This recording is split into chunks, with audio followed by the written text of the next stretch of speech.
Kawikaan 16:6.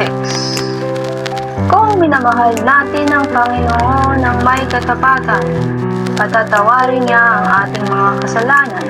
Kung may takot tayo sa Kanya ng may paggalang, makalayo tayo sa kasamaan.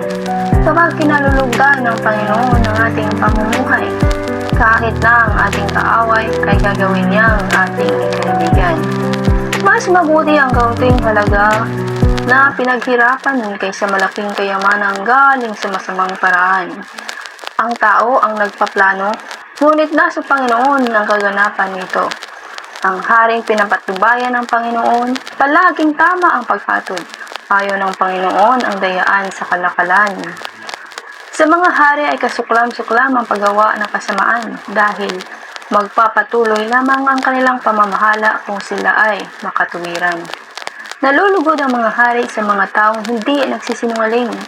Minamahal nila ang taong nagsasabi ng katotohanan.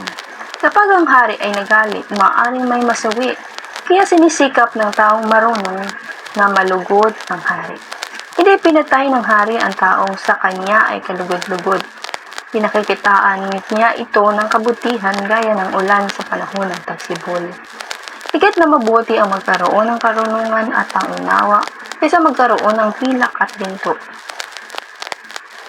Ang pamumuhay ng matuwid ay lumayo sa kasamaan at ang nag-iingat ng kanyang sarili ay naglalayo sa kapamakaan.